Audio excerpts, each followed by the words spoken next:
2020년 1월 코로나19 대유행으로 선포된 공중보건 비상사태가 종료를 코앞에 두고 있습니다. 4월 1일부터 내년 12월 31일까지는 미국과 일본 등 22개국을 대상으로 한국 방문 시 전자여행 허가 K-ETA가 면제됩니다. 최근 퀴니피액 대학이 실시한 여론조사에서는 2024년 대선 가상 대결에서 바이든 대통령이 트럼프 전 대통령을 2%포인트 앞섰습니다. 이단 총기 난사 사건에도 공화당이 우세를 점하고 있는 주에서는 오히려 보란듯이 총기 규제를 잇따라 완화하고 있습니다. 지난해 뉴욕시 월스트리트 증권업의 보너스가 급감해 17만 6,700달러를 기록했습니다. 이상은 이 시각 주요 뉴스입니다. 시청자 여러분 안녕하십니까? KBN 뉴스입니다. 2020년 1월 코로나19 대유행으로 선포된 공중보건 비상사태가 종료를 코앞에 두고 있습니다. 당초 오는 5월 11일 공식 종료할 예정이었는데요. 연방의회가 비상사태를 조기 종료하는 결의안을 통과시켰습니다. 바이든 대통령도 거부권을 행사하지 않을 것으로 보입니다. 지한샘 기자입니다. 연방상원은 어제 코로나19 공중보건 비상사태를 조기 종료하는 결의안을 찬성 68표, 반대 23표로 통과시켰습니다. 하원도 지난달 같은 내용의 결의안을 찬성 229표, 반대 197표로 가결했습니다. 당시 공화당 하원의원 전원과 민주당 하원의원 11명이 법안에 찬성했습니다. 결의안을 주도한 공화당 로저 마셜 상원의원은 엑시오스와 인터뷰에서 바이든 대통령이 법안을 거부하지 않는 것이 정치적으로 매우 현명한 선택이 될 것으로 생각한다고 압박했습니다. 바이든 대통령도 결의안에 서명할 것으로 알려졌습니다. 민주당 척 슈머 상원 원내대표는 동료 위원들에게 조 바이든 대통령이 결의안에 거부권을 행사하지 않을 것이라고 말했다고 전했습니다.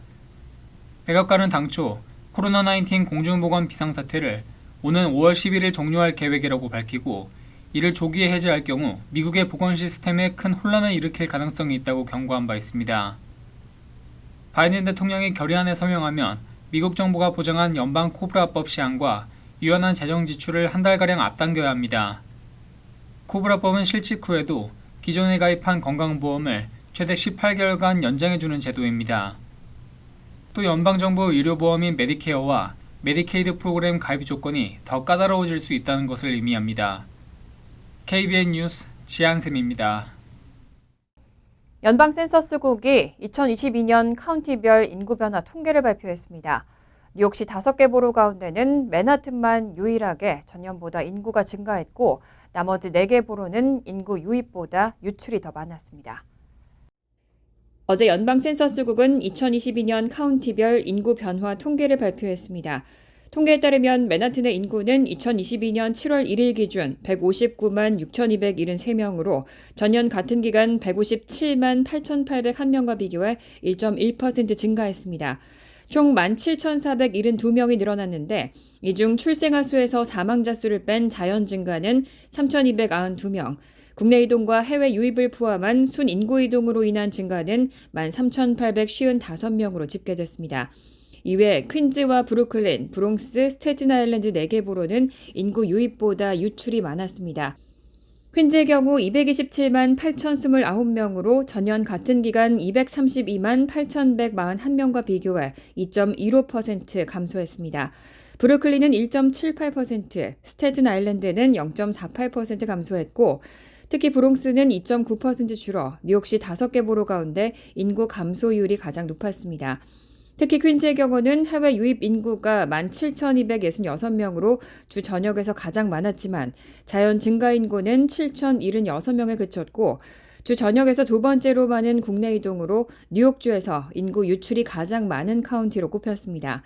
퀸즈와 브루클린, 브롱스는 전국에서 가장 인구 유출이 많은 카운티로 나란히 3, 4, 5위를 기록했습니다.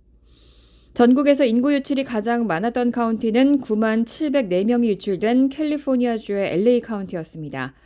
뉴저지주의 주요 카운티들의 경우 뉴욕시에 비해서는 상대적으로 인구 유출이 적었습니다. 한인 밀집 지역인 버겐 카운티의 경우 인구 감소율이 0.2%, 미들섹스 카운티는 0.11%, 허드슨 카운티는 0.01%를 기록했습니다. 내일 모레죠. 4월 1일부터 내년 12월 31일까지는 한국 방문 시 전자여행 허가 K-ETA가 면제됩니다. 한국 정부가 외국인 관광객 1,000만 명을 유치하겠다는 목표로 미국과 일본 등 22개국을 대상으로 KETA를 면제합니다. 한국 정부가 어제 윤석열 대통령의 주재로 비상경제민생회의를 열고 내수 활성화 대책을 발표했습니다. 한국 정부는 이번 발표에서 올해 외국인 관광객 1,000만 명을 유치하겠다는 목표로 미국이나 일본 등 입국자 수는 많지만 입국 거부율이 낮은 22개 나라를 대상으로 내년까지 KETA를 면제하기로 했다고 밝혔습니다. 법무부는 이와 관련해 2023년 4월 1일부터 2024년 12월 31일까지 이런 조치를 시행할 계획이라고 발표했습니다. 다만 면제 대상 국가의 국민이라도 입국 신고서 작성 생략 등 KETA 신청에 따르는 혜택을 받기 위해 신청을 희망할 경우에는 신청할 수 있고 이때는 수수료가 부과됩니다. 또 기존에 발급받은 KETA는 유효기간까지 사용할 수 있습니다.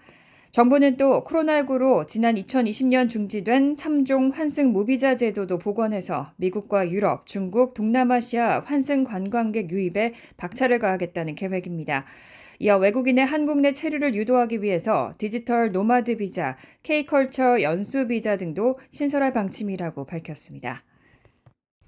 최근 퀴니피엑 대학이 실시한 여론조사에서는 2024년 대선 가상 대결에서 바이든 대통령이 트럼프 전 대통령보다 2%포인트 앞섰습니다. 하지만 유력한 공화당 대권 후보로 떠오르고 있는 론 디샌티스 플로리다 주지사에게는 2% 뒤처졌습니다. 정치 전문 매체 더 힐은 퀴니피엑 대학이 공개한 최근 여론조사를 인용해 2024년 대선 가상 대결에서 바이든 대통령을 지지하겠다는 답변은 48%, 트럼프 전 대통령을 찍겠다는 응답은 46%로 집계됐다고 보도했습니다. 반면 바이든 대통령과 디샌티스 주지사 간의 가상 대결에서는 디샌티스 주지사가 우위를 보였습니다. 이번 조사에서 디샌티스 주지사를 지지하겠다는 응답은 48%로 바이든 대통령에 투표하겠다는 답변 46%를 앞섰습니다. 디샌티스 주지사는 공화당의 유력 대선 후보지만 아직 2024년 대선 출마를 선언하지는 않았습니다. 바이든 대통령과 트럼프 전 대통령, 디샌티스 주지사는 모두 등록 유권자들 사이에서 비슷한 호감도를 보였습니다. 바이든 대통령의 경우 응답자의 37%가 대통령을 긍정적으로 바라봤고 56%는 부정적인 반응을 보였습니다.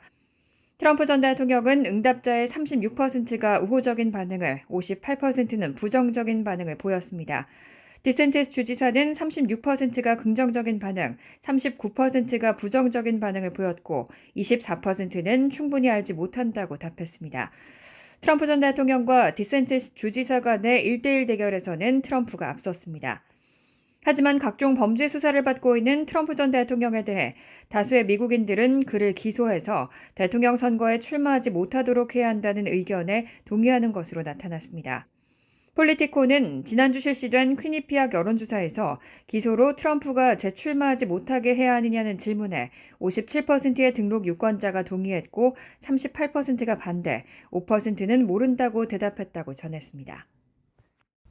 지난 27일 테네시주 초등학교에서는 또 총기 난사 사건이 발생했습니다. 느슨한 총기 규제 때문이라는 비난이 쏟아지지만 공화당이 우세를 점하고 있는 주에서는 오히려 보란듯이 총기 규제를 잇따라 완화하고 있습니다. 어제 노스캐롤라이나주 주의회는 주지사의 반대를 뚫고 핵심 총기 규제를 완화했습니다. 공화당이 다수인 노스캐롤라이나주 하원은 이날 찬성 71표, 반대 46표로 보안관 사전 점검제에 대한 민주당 로이 쿠퍼 주지사의 법안 거부권을 무효화했습니다. 앞서 하루 전에는 마찬가지로 공화당이 압도적 다수인 상원도 제적 3분의 2가 주지사의 거부권 무효안에 찬성했습니다. 이렇게 주 상하원에서 모두 주지사의 거부권 무효안을 통과시키면서 노스캐롤라이나주의 보안관 사전 점검제는 이날 즉각 폐지됐습니다.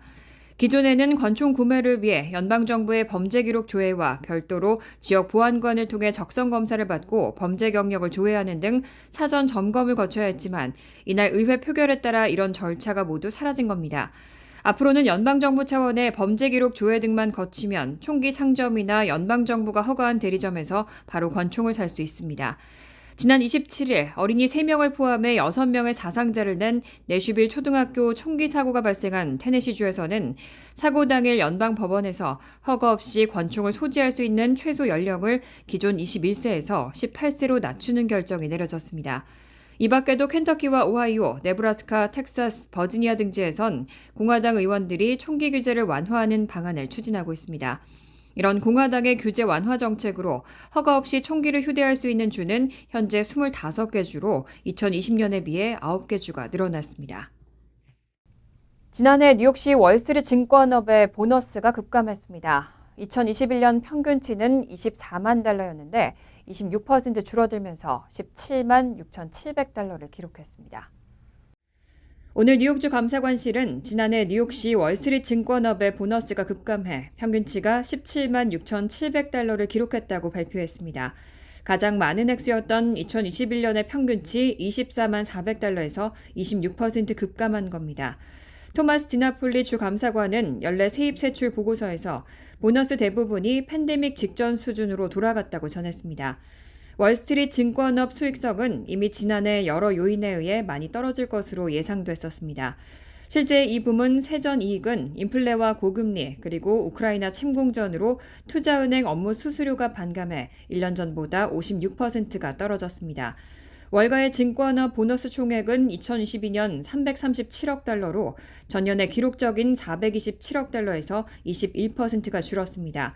보너스 평균치에 의거해 종사자 수를 구하면 2021년에 17만 9천 명이었던 것이 2022년에는 19만 1천 명으로 늘어났습니다. 증권업에서 걷는 세금은 뉴욕주 전체 세입의 22%를 차지하고 뉴욕시 전체의 8%에 해당됩니다. 주 감사관은 레저와 접객업, 소매상, 식당과 건설업 고용이 계속 개선돼야 뉴욕시와 뉴욕주의 재정이 완전히 회복될 것이라고 강조했습니다. 뉴저지주에서 음주운전으로 인한 사망사고가 늘어나고 있습니다. 2021년 한 해 동안 총 667건의 차량 충돌로 인한 사망사고가 발생했는데 이 가운데 210건이 음주로 인한 사고였습니다. 뉴저지주 경찰국이 발표한 2021년 차량 충돌 사망사고 조사 보고서에 따르면 지난 2021년 1년 동안 주 전역의 도로에서 일어난 차량 충돌로 인한 각종 사망사고는 총 667건으로 집계됐습니다. 2020년과 비교하면 20% 이상이나 증가한 수치입니다. 사망사고의 원인은 과속과 운전 부주의, 음주운전과 교통법규 위반 등 다양했습니다. 경찰국은 사망사고가 일어난 뒤 원인을 조사하면서 목숨을 잃은 운전자 또는 보행자의 음주 여부를 측정했는데 전체 사망사고 가운데 210건이 음주로 인해 발생한 것으로 조사됐습니다. 사망자 수 기준으로는 697명이 목숨을 잃었고 이 중 228명이 음주를 한 상태였습니다. 특히 음주운전으로 사망사고를 일으킨 운전자의 혈중 알코올 농도 수치도 나왔는데 75% 정도가 혈중 알코올 농도 0.08% 이상을 기록할 정도로 심하게 취한 상태였습니다. 또 길을 걷거나 건널목을 건너다 차량에 치여 사망하는 보행자 사망사고를 조사한 결과 사망자의 33% 정도는 취한 상태에서 사고를 당했습니다. 또 교통사고로 사망한 자전거 사용자 가운데 일부도 음주 상태였던 것으로 조사됐습니다. 경찰국 조사에 따르면 뉴저지주 500여 개 자치단체 경찰서 등 사법기관은 매년 100만 장 이상의 교통위반 티켓을 발부하고 있는데 이 가운데 3만 장 가까이는 음주운전자에게 발급되는 것으로 나타났습니다. FDA가 아편유 마약 해독제로 널리 쓰이고 있는 나르칸을 일반 의약품으로 지정했습니다. 그동안에도 이미 처방전 없이도 판매가 가능했었지만 올해 늦 여름부터는 아예 일반 의약품으로 분류됩니다. 어제 식품의약국은 아편유 마약 해독제로 널리 쓰이는 비강 스프레이형 나르칸을 일반 의약품으로 지정하는 승인 결정을 내렸습니다.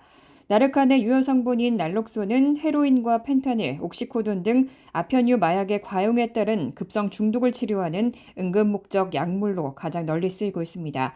미국에서 이런 약물이 의사 처방 없이 편의점이나 약국에서 판매되는 일반 의약품의 범주에 포함된 것은 이번이 첫 번째 사례입니다. 나르칸은 날록손 약물 중 가장 유명한 것으로 메릴랜드주에 본사를 둔 이멀전 바이오 솔루션스의 제품입니다. 이 회사는 FDA의 승인 결정에 따라 올해 늦 여름부터는 나르칸 비강 스프레이가 일반 의약품으로 판매될 수 있을 것이라고 전망했습니다. 한편 AP통신은 이번 FDA 결정에 나르칸 외의 브랜드나 주사 형태의 날록손 제제는 포함되지 않았지만 머지않아 이런 제품들도 일반 의약품으로 승인되는 결정이 내려질 수도 있다고 전망했습니다. 다만 날록소는 이번 결정 전부터 모든 주에서 의사 처방이 없이도 약국 판매가 가능하도록 허용해 놓은 상태였습니다. FDA가 연방 차원에서 일반 의약품으로 지정하는 것이 늦었을 뿐 약국에서는 이미 처방전 없이도 살 수 있었다는 의미입니다. 나르칸이 일반 의약품으로 분류될 경우 건강보험 적용이나 가격이 어떻게 되는지는 아직 확실하지 않지만 현재 나르칸의 가격은 2회 투여분에 $50 안팎으로 알려져 있습니다. FDA의 로버트 캘리프 국장은 이멀전트 측에 나르칸을 알맞은 가격에 공급하도록 성명해서 촉구했습니다. 조지아 주립대의 연구팀이 1970년대 이후 태어난 인간은 최대 140살까지 장수할 수 있을 것이라는 연구 결과를 내놨습니다.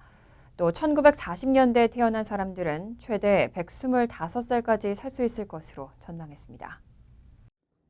조지아 주립대 연구팀이 1970년대 이후 태어난 인간은 최대 140살까지 장수할 수 있을 것이라는 연구 결과를 담은 인간 수명에 대한 통계 자료 정밀 분석 결과를 발표했습니다.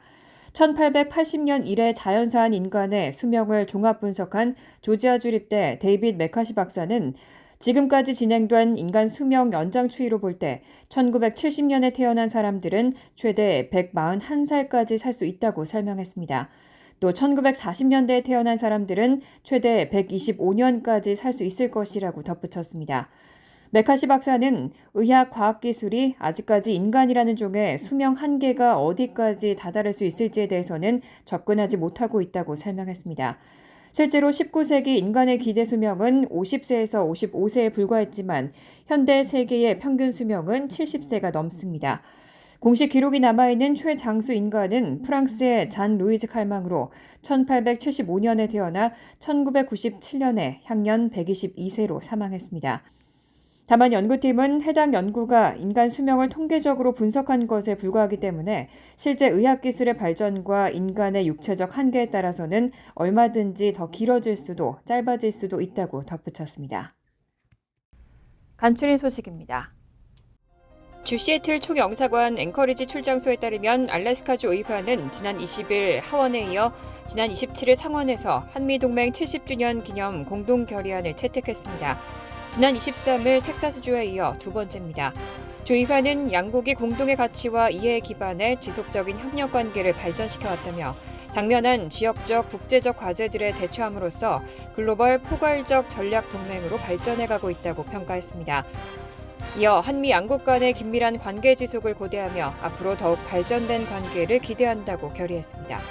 조현동 외교부 1차관이 국가안보실장으로 임명된 조태용 전 주미대사의 후임으로 내정됐습니다.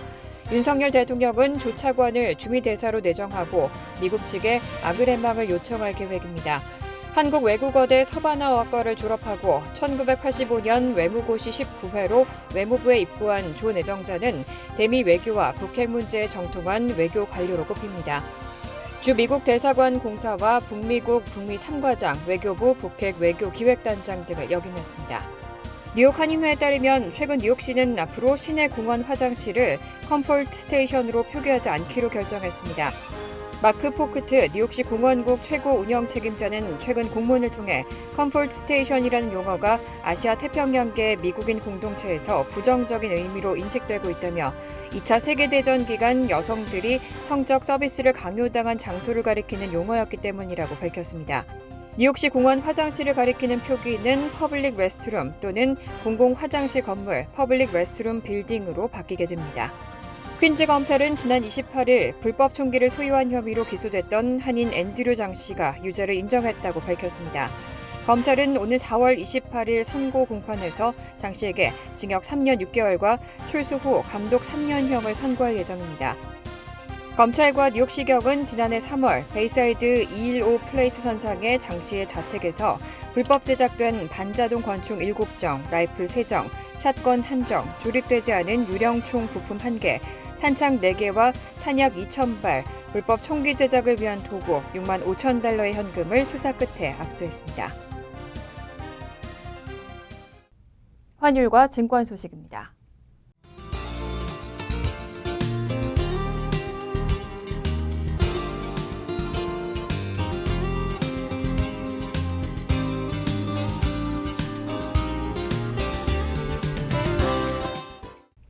이어서 날씨입니다. 금요일은 점차 구름이 많아지겠고 오후부터는 때때로 소나기 내릴 가능성이 있습니다. 낮 최고 기온은 54도, 섭씨 12도, 밤 최저 기온 역시 54도, 섭씨 12도로 예상됩니다. 토요일은 때때로 천둥 번개와 함께 소나기 내릴 가능성이 있습니다. 일요일은 화창하지만 쌀쌀하겠습니다. 이상으로 KBN 뉴스를 마칩니다. KBN과 함께 즐거운 저녁 되시기 바랍니다.